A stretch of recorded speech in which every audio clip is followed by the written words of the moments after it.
Hi, welcome to Bathtub. You know who I am. I'm the old masturbator, Scott Bradfield. Except no substitutes, no substitutes. And we don't have a lot to talk about. We're kind of running behind. I'm falling behind on these things. I have nothing. I've said everything I could possibly say in 500 of these pointless episodes, and I'm running out of things to talk about. But always have stuff to read, and I'm always reading stuff. So I'm just basically boring you with whatever I've been reading lately. That's all. That's all this thing. The show is stupid show is about. Though there are a few important things, so I have lots of time to bring up old news. This is brought to you by Okma. We all know who Okma is. I think the Amazon Prime Day went by last week, and of course it didn't even raise a blip in our home because we're members of Okma in good standing. It's a nebulous, shadowy organization that exists at the periphery of our understanding. Amazon and the Washington Post can kiss my ass. That was 5 years ago. They're a prescient group of people who they were rainbow colored balaclavas, and you kind of see them on the streets sometimes. You remember, like the anonymous people who wear the mask. They wear rainbow colored balaclavas and always causing trouble. Don't forget, if you want to be a member in good standing of the International Bathing Alliance, it allows you to read great books in bathtubs anywhere in the known universe. We don't cover the unknown universe, but if you want to join, all you need to do is drop a little note on here or at our Facebook page. I'm afraid we're still a little bit hooked up with Facebook, though we're kind of moving to blue sky. And that is, you just tell us what city you're in the country, and then some name, and then give me some information I could put on the map. And then we put you on this illustrious map. It brings together the world, which is so asunder by a bunch of idiots running things, that we're bringing them all back together in the bathtub, and it's a mission of mercy. That's what the bathtub is. And don't forget bookshop.org and betterworldbooks.com. That's where we all go for our books these days, isn't it, pals? We don't go to Amazon. We don't go to those people. Today we're reading along in P.G. Wodehouse's Jeeves books. We've been doing this for a few years, and every once in a while, there's nothing that makes you happier than reading a Jeeves book. I've read other Wodehouse books. Wodehouse books, I believe it's pronounced. It's pronounced different than it looks. I think it's Wodehouse. Anyway, I'll be corrected. I'm sure someone will correct me. There's nothing better. I've read the other books, but nothing pleases me more than the Jeeves books. I think the first two books are probably the funniest, I think. But many people consider the Code of the Woosters the greatest comic novel ever written. There are a lot of people I've talked to who think it's the perfectly plotted book, and who really just put this up as the pinnacle of artistic excellence. I can understand where they're coming from. I enjoy it a lot. I've read it before. I read it again. It's a good time to read it again. No one ever mentioned Jeffrey Epstein in this whole thing. There's not a single mention of Jeffrey Epstein. But other than that, you can really enjoy this. So this book was published in 1938. There's some jokes about the brown. I'll read a little bit about the brown shirts. There's a group of fascists who are running around England in this book called the Black Shorts. I'll read them to you in a minute. And it's the plot. I don't know if I can remember it anymore. It's basically the plot of all the early books. He just kind of redoes them, and all the same characters. There's Gussie Fink Knottle, and there's Soupy Madeline Bassett, and there's all sorts of other people, and his aunts. Of course, the aunts are always getting Bertie in all sorts of trouble. And the opening, I actually love these old paperback covers. I think that's supposed to be Bertie, and he's stealing a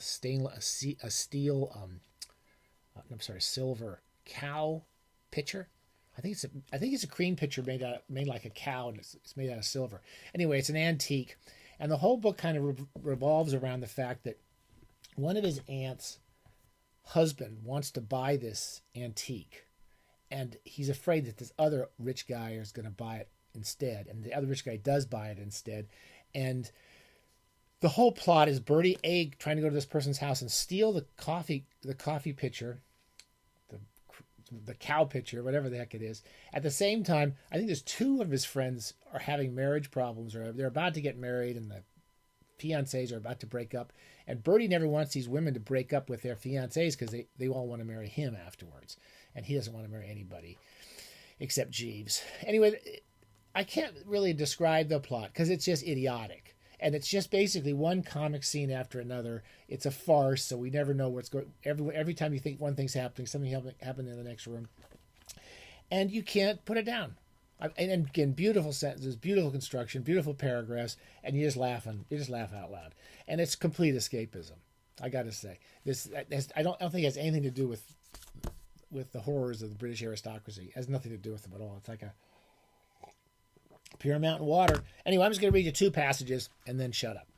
So here's the one about the there's the guy who runs the house. I forget all their names, and he's got a friend who Bertie considers a dictator because he's always looking at him and he's always trying to control him.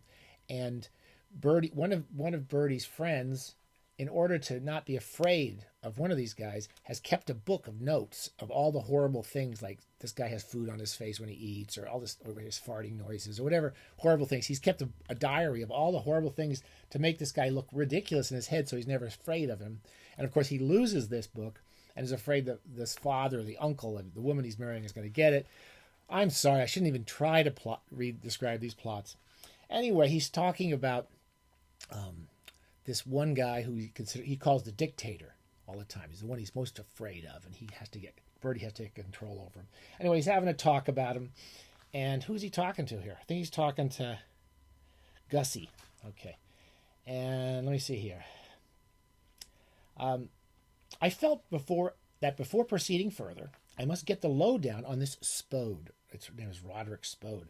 I didn't follow all this man of destiny stuff, so he's the guy he's scared of. How do you mean his mission? Is he someone special? Don't you ever read the papers, his friend, I think it's Gussie, is talking to him. Roderick Spode is the founder and head of the Saviors of Britain, a fascist organization better known as the Black Shorts.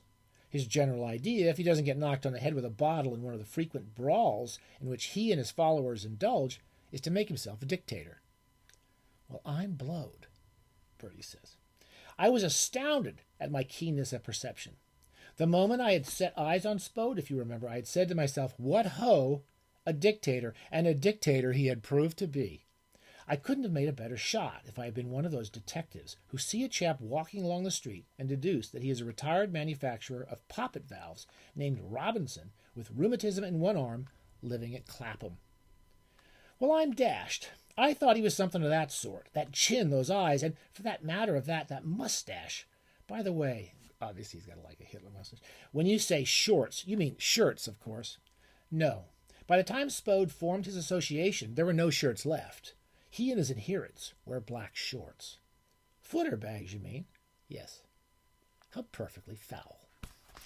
Anyway, every scene is kind of like this. I'm going to read one more. So at this one point, the diary filled with all the horrible observations about this wealthy man, the uncle of the woman that one of the characters wants to marry, has disappeared, and another girl has been keeping it in order to blackmail somebody. I forget it, something. Anyway, this book has disappeared, and Jeeves and Bertie sneak into this room of the girl who has been holding this book for ransom, and she has a horrible little dog, and the little dog has come out and chased Bertie and Jeeves, and they're actually standing. I think they're standing on the furniture trying to get away from this little dog. And here's just the opening of this next chapter 8. Jeeves was the first to break a rather strained silence. The book does not appear to be here, sir. Eh? I have searched the top of the cupboard, sir. That's because he's standing on the furniture. But I have not found the book. It may be that my reply erred a trifle on the side of acerbity. My narrow escape from those slavering jaws of the little dog had left me a bit edgy. Blast the book, Jeeves. What about this dog? Yes, sir. What do you mean, yes, sir? I was endeavoring to convey that I appreciate the point which you have raised, sir. The animal's unexpected appearance unquestionably presents a problem. While he continues to maintain his existing attitude, it will not be easy for us to prosecute the search for Mr. Fink-Noddle's notebook. Our freedom of action will necessarily be circumscribed by this little dog trying to bite him. Then it's like Lucky, it's like my dog. Then what's to be done? It is difficult to say, sir. You have no ideas? No, sir. I could have said something pretty bitter and stinging at this. I don't know what, but something. But I refrained. I realized it was rather tough on the man, outstanding though his gifts were, to expect him to ring the bell every time without fail. That Jeeves never makes a mistake. Every time there's a problem, they say, somebody always says, what does Jeeves think we should do? I don't know. They're hilarious books. Okay, The Code of the Woosters. You don't need to read them in order like I've been doing. I've been doing my old man job because I don't know which ones I've read anymore, and I'm making sure I read them all. I have read this at least once, maybe twice before. I couldn't put it down. It's just beautifully put together. Anyway, there's something to do instead of read the newspapers. Okay, and go through your correspondence. Make sure you never corresponded with Jeffrey Epstein, which I have been checking. I have no contact with Jeffrey Epstein. I don't care what you hear. What you hear on the other booktubing stuff. No way. Okay, guys, stay safe. Join the International Bathing Alliance, and you won't be so lonely.